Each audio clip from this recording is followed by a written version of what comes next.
Hey, my name is Wes Carter. I'm 30 years old, and I run a two-bay auto garage on the edge of Cedar Hollow, a town small enough that everyone knows whose truck is whose by the sound of the engine coming up the road. The sign out front still says Carter and Son. My father painted it himself the year I was born.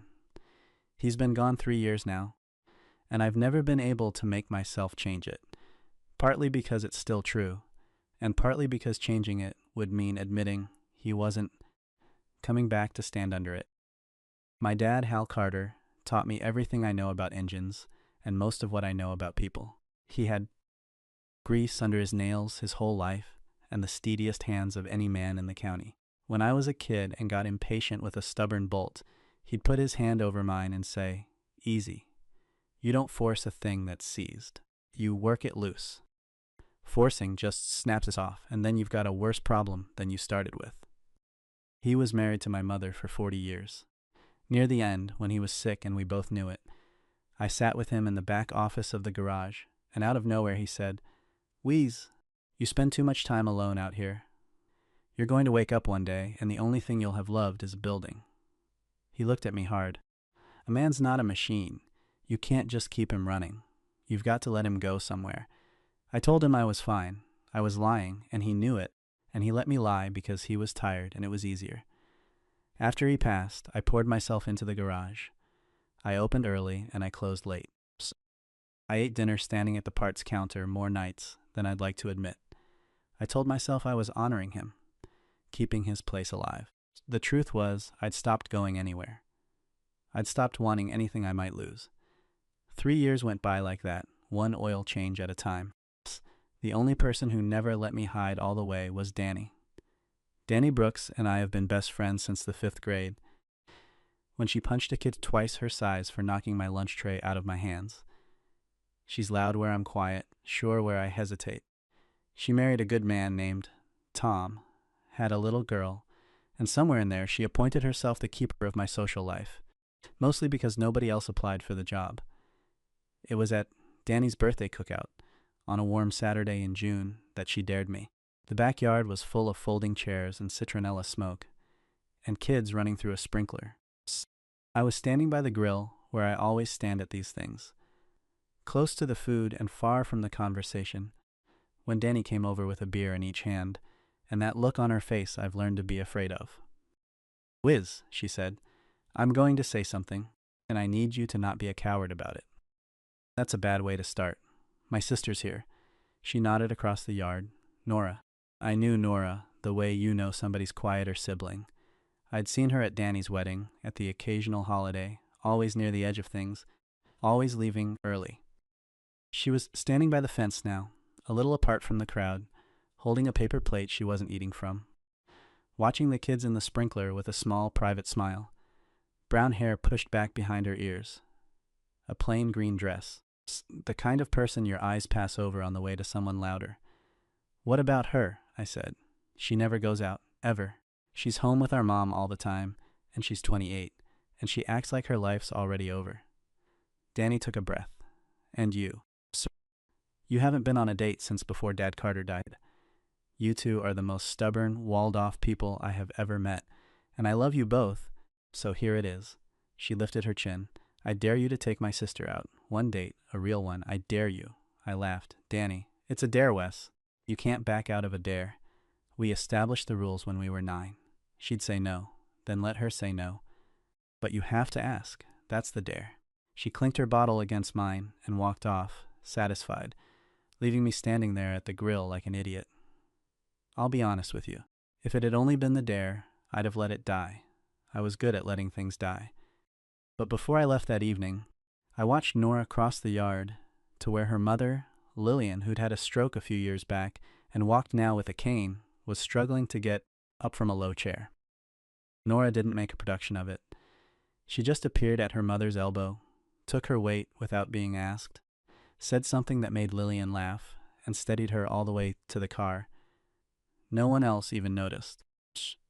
It was the kind of thing she'd clearly done 1,000 times, the kind of quiet competence that nobody claps for. And I thought about my father in the back office, saying a man's not a machine. So before I lost my nerve, I walked over. "Nora," I said. She turned, surprised to be addressed directly. Wiz. Hi. This is going to come out wrong no matter how I say it, so I'll just say it. Your sister dared me to ask you to dinner. I watched her face close like a door. And I almost didn't, because being dared to do something is a terrible reason to do it.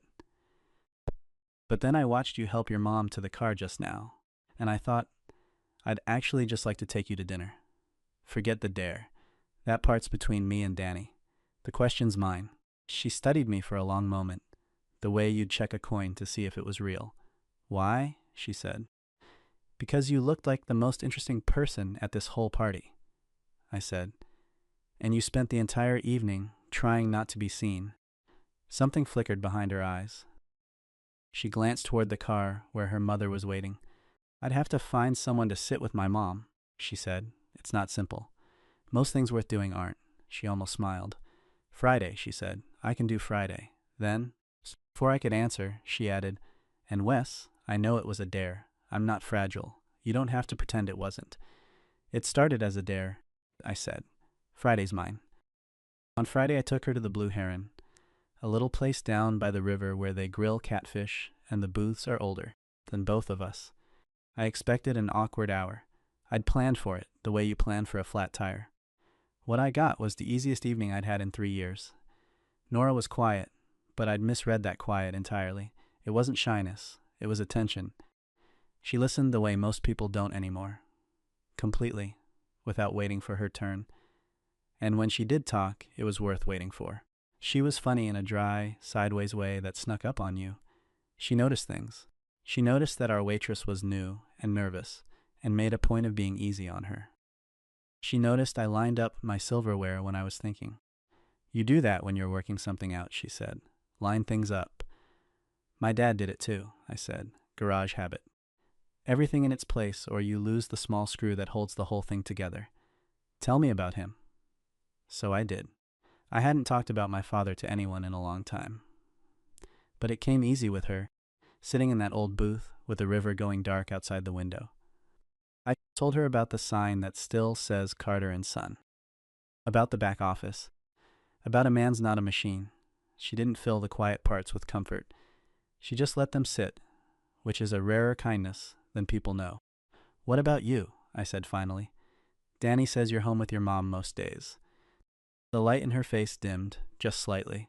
Mom had a stroke 4 years ago. It left her side weak. She can't be alone for long. She falls, or she forgets the stove, things like that.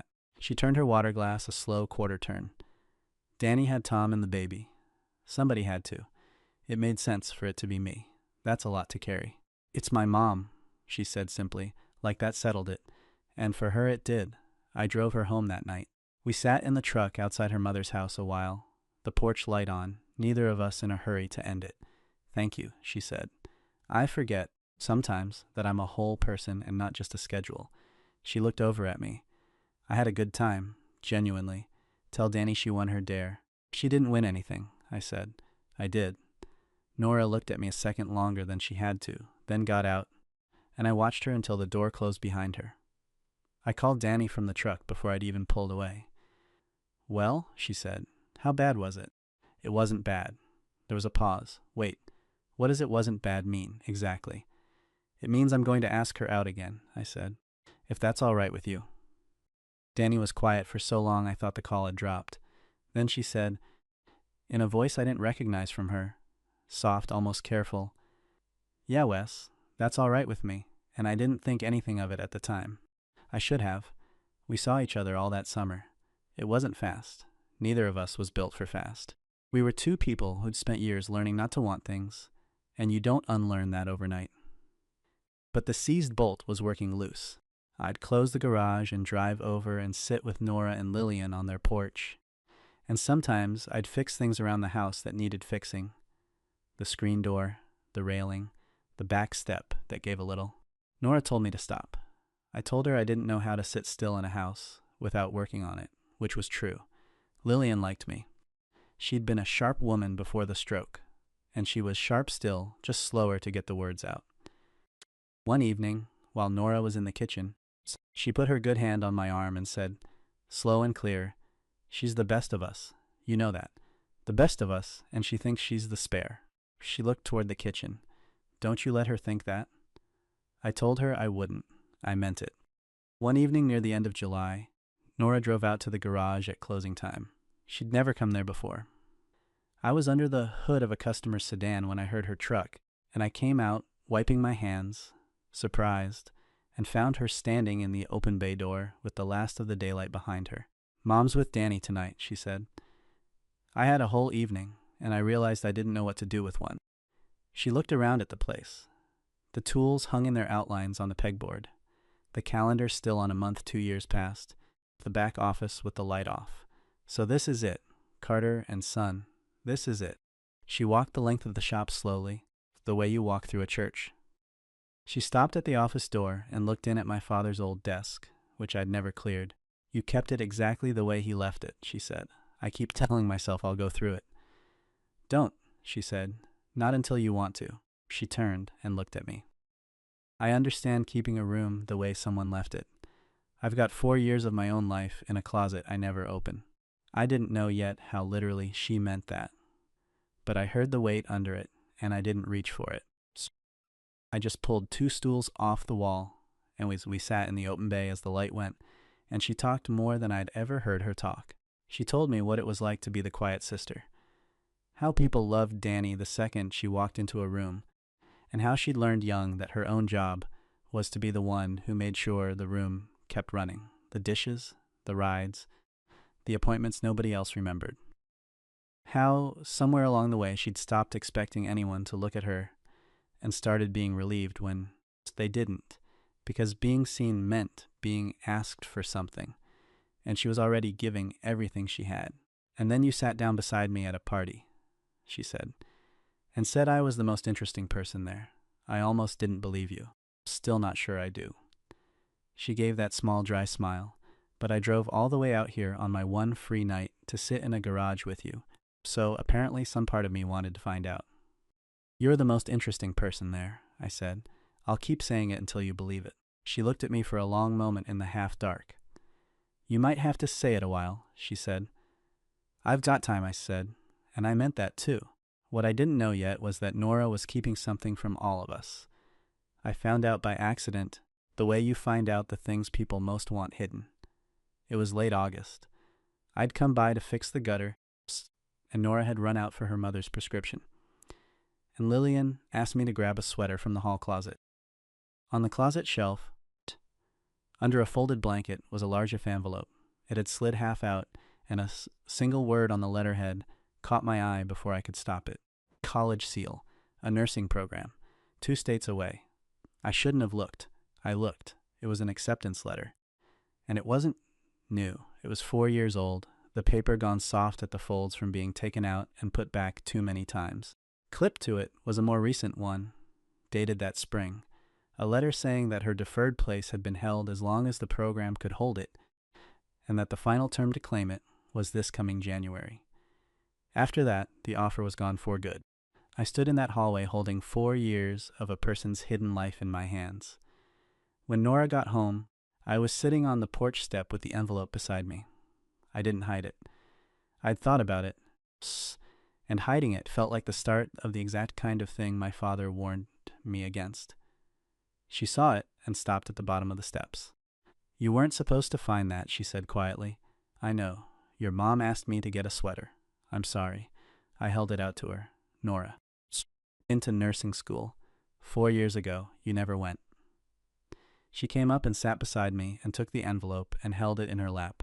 Mom had her stroke 3 weeks before I was supposed to leave, she said. There wasn't a decision to make. There was just what needed doing. She ran her thumb along the worn fold. I called and deferred. They were kind about it. They held the spot. I told myself it was just a delay. Her voice stayed level, but I could hear what it cost. 4 years. I never told Danny. She'd have moved heaven and earth to take it off me, and she's already got Tom and the baby and a whole life, and I couldn't do that to her. I couldn't make my staying her debt. And the January letter, I said, this is the last chance. She nodded. After January, the door closes. She gave a small, tired laugh. I've made my peace with it, mostly. It was a different life. It belonged to a different girl. And here's where the man I used to be would have said the easy thing, the selfish thing. Then stay. Stay here with me. Let it go. I just found her. The last thing on earth I wanted was a door opening 2 states away. But I heard my father in the back office. You can't keep a man running by chaining the wheels. You love somebody. You make sure their tank's full, and you let them drive. No, I said. It didn't belong to a different girl. It belongs to you. It's been sitting in a closet for 4 years because you're the only one in this family who decided your own life was the thing you were allowed to give away. She turned to look at me. Wes, I can't leave my mother. You're not the only person who can love your mother, I said. Danny would carry her share. So would Tom. So would I. You've never once let us, because you decided a long time ago that you were the spare, and the spare doesn't get to need anything. I took her hand. I didn't fall for the woman who's home every night by 6. I fell for the woman who'd help a stranger to her car when no one was watching. That woman was supposed to be a nurse. I think she still wants to be. Her eyes filled. If I go, I lose you. You won't lose me, I said. I've been waiting 3 years to want something again. I can wait a couple more for you to come home a nurse. Cedar Hollow's not going anywhere. The garage isn't going anywhere. And neither am I. She started to cry then, quietly, the way she did everything. You're supposed to ask me to stay, she said. That's how it goes. That's what people do. My dad told me that's exactly what people do, I said, and that it's exactly how you lose them anyway. This is the part neither of us expected. I went to Danny. I'd promised Nora I'd let her tell her own story in her own time, but I asked her permission first, and she gave it, because we both knew the family couldn't shift the way it needed to, with the secret still buried. One evening I sat at Danny's kitchen table, and I told her what her sister had been carrying for 4 years. I watched it land. I watched my loud, fearless best friend go completely still, and then I watched her put her face in her hands. She got in, Danny said. 4 years ago? And she let me think she just didn't want to go. She let me believe she was happy being the one who stayed. She looked up, stricken. I moved away for 2 years for Tom's job. I moved away, and she never said a word because she didn't want me to feel. She couldn't finish it. She didn't want it to be a debt, I said. She didn't want you to choose her out of guilt. She wanted you to have your life clean. Danny cried at her own kitchen table for the first time I'd seen since we were kids. Then she wiped her face and got the hard, determined look I'd known my whole life. The same look she'd had right before she punched that kid in the 5th grade. She's going to that program in January, Danny said. If I have to drive her there myself. Mom's mine too. It's about time I remembered that. What happened over the next few months, none of us could have planned. Danny moved Lillian into a downstairs room of her own house, closer to town. Tom built a ramp. They worked out a schedule.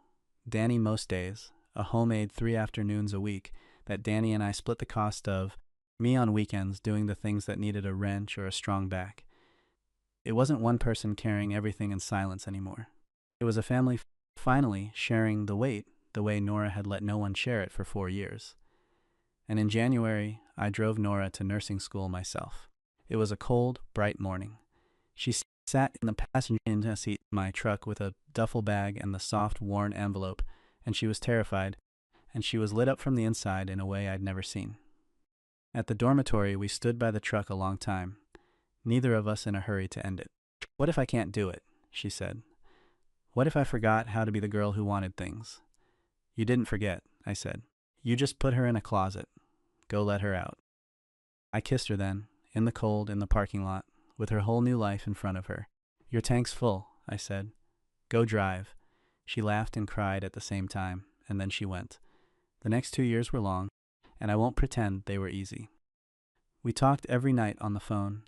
I drove the 4 hours to see her when I could, and she came home on her breaks, and there were stretches where I missed her so much the garage felt as empty as it had the year my father died, but it was a different empty. It was the empty of someone coming back, not someone gone for good. The hardest night came that first winter, about 2 months in. The phone rang past 11, and when I answered, Nora was crying. Really crying, the kind she never let anyone hear. I can't do this, Wes, she said. I failed a pharmacology exam today. There's a girl in my cohort who's 19 and acts like I'm somebody's mother, who wandered into the wrong building. I gave up everything to be here, and I'm the oldest one in the room, and I'm not even good at it. Should come home. Mom needs me. This was a mistake. I sat up in the dark and I made myself not say the thing that wanted to come out. Yes. Come home. I miss you. The bed's cold. Come home. That was the easy thing. That was the chain on the wheels. You didn't fail because you're too old, she said. You failed one exam because pharmacology is hard and it was your second month. Did the 19-year-old pass it? A pause. No, she admitted. Nobody passed it. The professor's curving it. So you're not the oldest one in the room. You're the bravest one in the room. You're the only one who waited 4 years and gave up a whole life to get to that desk. And you're going to throw it away over one curved exam because a teenager made a face at you? She laughed, wetly, despite herself. When you put it like that. Your mom is fine. Danny's got her. I've got her. The aide's got her. The only person in this family who isn't allowed to quit on Nora, I said, is you. You've quit on yourself for 4 years. You don't get to do it on month 2. She was quiet a long time. Then she said, say the thing, the garage thing. Your tank's full, I said. Go drive. Go drive, she repeated, and I could hear her steadying. She passed that class. She never mentioned coming home again. She made the dean's list every term. Of course she did. The woman who'd run a household and nursed her mother for 4 years found nursing school demanding, but never overwhelming. She'd been doing the hardest part of it, the caring part, her whole life. They just gave her a license for it. She came home a nurse. St. Brigid's, 2 towns over, hired her before she'd even finished her last rotation. Lillian got better care from her own daughter than any hospital could have given, and Danny and Nora became closer than they'd been since they were girls. The old guilt finally aired out and gone. Nora and I were married the following autumn, in the field behind the garage, under the sign that still says Carter and Son. Danny stood up beside her sister. Lillian walked Nora down the aisle herself, slow, on her cane, refusing the chair we'd set out, because she'd decided months in advance that she would do it standing and there was no arguing with her. At the reception, Danny stood up to give a toast. And she looked at me, and then at her sister, and she said the thing I should have understood 3 years before. Everybody thinks I dared Wes to take Nora out because I thought it'd be funny, she said. It wasn't a joke. I'd watch my sister give her whole life away, one quiet day at a time. And I'd watch my best friend wall himself up in a garage after his dad passed, and I thought, these are the 2 best people I know. And they've both decided they're not allowed to be happy. Her voice broke. So I dared the only 2 people stubborn enough to need it. I never expected it to actually work. I just couldn't watch them both disappear. She raised her glass, to the best dare I ever made, and to my sister, who finally let us carry her the way she carried all of us for so long. I've thought a lot about that word since, dare. For a long time I believed a dare was a thing you did to win, to prove you weren't a coward, to call somebody's bluff. That's what I thought Danny's dare was. A challenge, a bet I'd lose. But that wasn't it at all. A real dare isn't about winning. It's somebody who loves you seeing the wall you've built around your own life and refusing to let you live behind it. It's a hand on yours over a seized bolt, telling you not to force it, just work it loose. Danny didn't dare me to take her sister out. She dared 2 frightened people to want something again. And the most frightening thing, the thing neither of us expected, wasn't that we fell in love. It's that we let ourselves be carried. After all those years of believing the most we could do was keep ourselves running alone in our separate empty rooms, we found out we were never machines at all. We were just 2 people who'd forgotten there was somewhere we were supposed to go. The sign out front still says Carter and Son. I never will change it. But these days, when I lock up at night, the house I drive home to isn't empty, and there's a nurse asleep with a textbook still open on her chest, and a porch where her mother taught me that the best of us are usually the ones who think they're the spare. My father was right about engines, and he was right about men. You can't keep a person running by chaining the wheels. You love them. You fill the tank. And then you're brave enough to let them drive. And lucky enough, if you've loved them right, that the road they choose comes home.